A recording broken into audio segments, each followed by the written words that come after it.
हरे कृष्ण। चलिए आज की कहानी शुरू करते हैं। आज की कहानी का शीर्षक है मन चंगा तो कटौती में गंगा। समर्थ रामदास जी ने गृहिणी का अहंकारी चित्त शुद्ध चित्त में कैसे परिवर्तन किया वह समझने योग्य। ओम भवती पक्ष की रक्षा करें, ऐसा कहने वाले रामदास स्वामी गांव गांव में संपन्न घर के सामने जाकर खड़े होकर कहते, ओम भवती भिक्षाम देही। कहीं अपना अपमान होता, कहीं स्वागत, तो कहीं उस गृहस्थ अथवा गृहिणी का राजस अहंकार प्रकट होता था।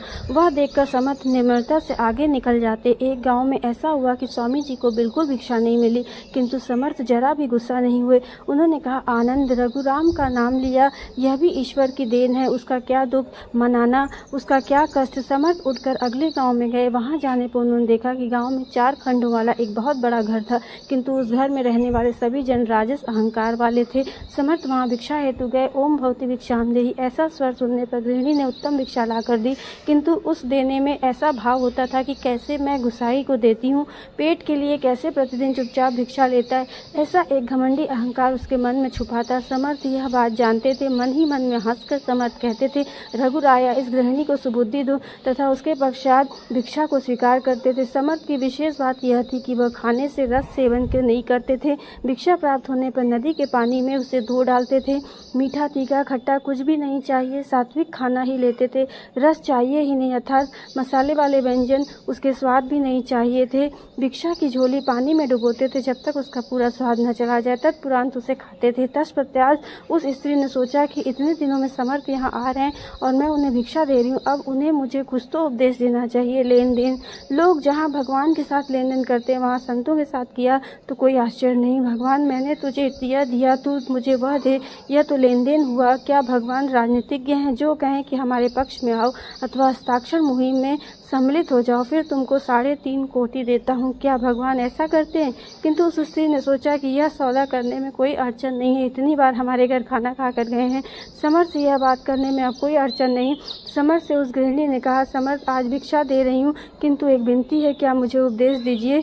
समर्थ हंसे तथा कहा, समय आने पर दूंगा। उस महिला को अपमान लगा। समर्थ हर रोज भिक्षा लेकर जाते हैं और अब समय आने पर क्या अर्थ है? मेरा तो अधिकार बनता है, मेरे चरणों में बैठकर चुपचाप मुझे उपदेश दें, अर्थात उल्टा ही सही, मैं उनके चरणों में नहीं बैठूंगी। उपदेश तो लेना है, इन्हें संत कहते हैं, किंतु इन्हें ही मेरे चरणों में बैठकर मुझे उपदेश देना चाहिए। समर्थ ने कहा, नहीं, समय आने पर दूंगा। उस स्त्री ने बड़ा हठ किया। तब उन्होंने कहा, माता जी, अब दोपहर का समय हो गया है, मेरे भोजन का भी समय हो गया, मैं आपको कल उपदेश दूंगा। उसने कहा, ठीक है। उसे बहुत आनंद हुआ। घर में सबको बताया कैसे गुसाई को झुकाया, कैसे उससे चुपचाप मनवाया। दूसरे दिन समर्थ ने एक अनोखी की बात की। उन्होंने अपने कटोरे में गंदगी भर दी।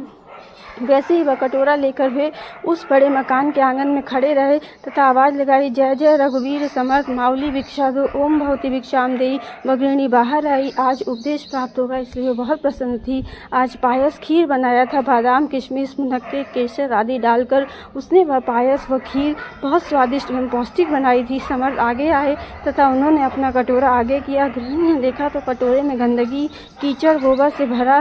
गृहिणी ने कहा, अरे यह क्या है? इस कटोरे में गंदगी है, मेरी खीर व्यर्थ हो जाएगी। इस पर समर्थ ने कहा, चलेगा, डालो। ऐसा 1-2 बार नहीं, 10 बार हुआ। तब गृहिणी ने कहा, ऐसे क्या कहते हो? उन्होंने खीर का वह बर्तन बाजू में रखा, समर्थ के हाथ में कटोरा छीन लिया और कहा, इस गंदगी में कैसे परोसूं? यह कटोरा लीजिए, इसे शुद्ध करके लाइए, आप पहले जाकर इसे धो लाइए। समर्थ गए, कटोरा साफ करके लाए और गृहिणी के सामने कर दिया। वह पायस परोसने ही वाली थी, इतने में उन्होंने कटोरा पीछे लिया। उन्होंने कहा, उपदेश चाहिए न? इस पर गृहिणी को बहुत आनंद हुआ। समर्थ ने कहा, देखो तो, इस कटोरे में बहुत गंदगी थी, अतः तुम उसमें पायस परोसने हेतु तैयार नहीं थी। तुम्हारे चित्त में अहंकार की, मैंपन की इतनी गंदगी है कि जब तक वह बाहर नहीं निकलती मैं उपदेश रूपी पायस तुम्हारे चित्त में कैसे डालूं? बस यह सुनते ही वह स्त्री कांप उठी। अंधेरे में जैसे बिजली कौन गई, शरीर में बिजली दौड़ गई, पांव कांपने लगे, दोनों आंखों में आंसू बहने लगे। उसने समर्थ को एकदम साष्टांग प्रणाम किया। उसने कहा, महाराज, मुझसे चूक हो गई। सारी राजस उदंता एवं अहंकार उन आंसुओं के साथ बह गया। जिनका राजस अहंकार आंसुओं के साथ धुल जाता, उस कालखंड में ऐसे लोग थे।